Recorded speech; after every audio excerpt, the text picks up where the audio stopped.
انہیں نہ کچھ خوف ہوگا نہ غمگین ہوں گے۔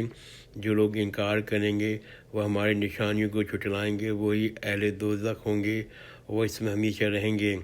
اے بنی اسرائیل، میری اس نعمت کو یاد رکھو جو میں نے تم کو دی تھی۔ تم میرے وعدے کو پورا کرو، میں تمہارے وعدہ پورا کروں گا، اور مجھ سے ڈرتے رہو۔ یہ آیت نمبر 40 ہے۔ اس کی تشریح یہ ہے کہ اسرائیل حضرت یعقوب علیہ السلام کا لقب ہے، اور بنی اسرائیل سے ان کی مراد ہے یعنی یہودی۔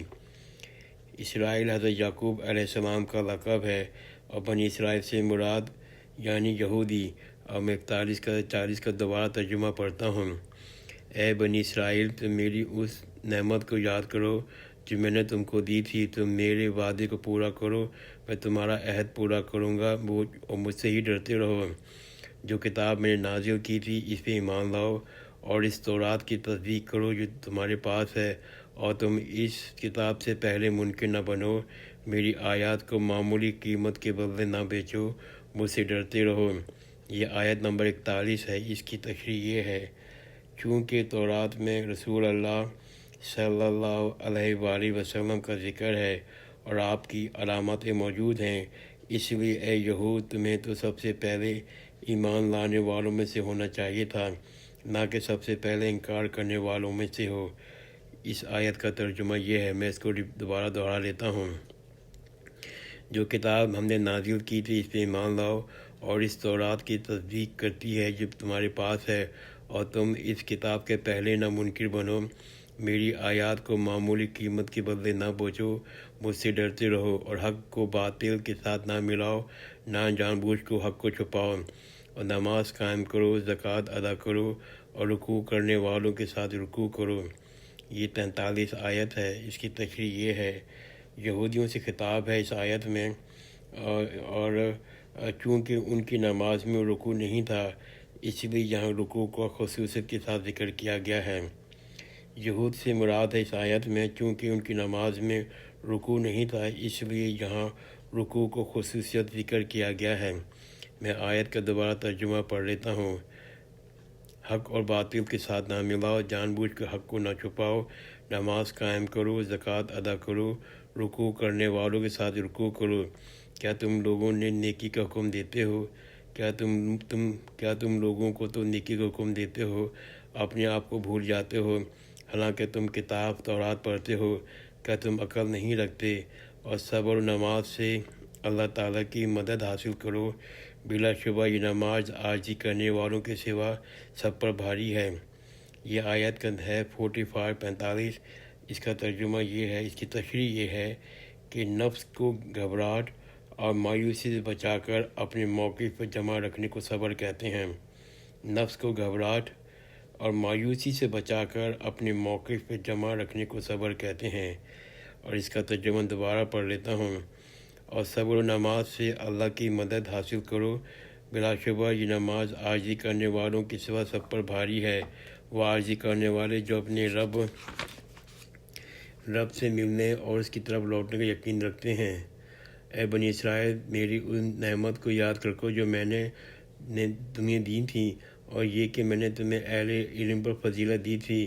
اور اس دن سے ڈرو جب کوئی شخص کسی کے ذرا بھی کام نہ آئے گا، نہ اس کی کوئی سفارش قبول کی جائے گی، نہ اس کی طرف سے کوئی بدلہ لیا جائے گا، اور نہ ان کی مدد کی جائے گی۔ یہ 48 آیت ہے۔ اس کی تشریح یہ ہے، اس آیت میں روز قیامت کا ذکر ہے، جب اللہ تعالیٰ کی مرضی کے خلاف نہ تو کوئی سفارش کر سکے گا، نہ کوئی جرم کا فدیہ اور معاوضہ دے سکے گا، اور نہ اسے چھٹکارا حاصل کر سکے گا۔ کوئی اللہ تعالیٰ کے عذاب سے نہیں بچ سکتا۔ میں اس کا ترجمہ دوبارہ پڑھ لیتا ہوں اس آیت کا۔ اور اس دن سے ڈرو جب کوئی شخص کسی کے ذرا بھی کام نہ آئے گا، اور نہ اسے کوئی سفارش قبول کی جائے گی، نہ اس کی طرف سے کوئی بدلہ لیا جائے گا، اور نہ ان کی مدد کی جائے گی۔ اور وہ وقت یاد کرو جب ہم نے تمہیں اہل فرعون سے نجات دی، جو تمہیں سخت عذاب دیتے تھے، تمہارے بیٹوں کو ذبح کر ڈالتے تھے، تمہاری عورتوں کو زندہ چھوڑ دیتے تھے، اور اس میں تمہارے رب کی طرف سے اب بڑی آزمائش تھی۔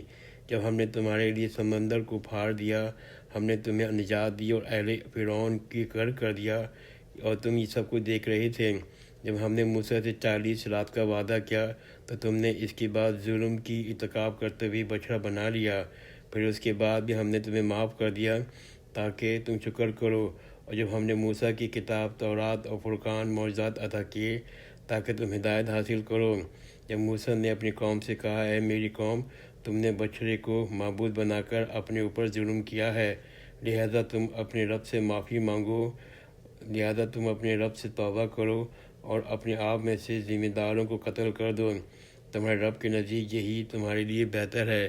پھر اللہ نے تمہاری توبہ قبول کر لی، بے شک وہی توبہ قبول کرنے والا نہایت رحم والا ہے۔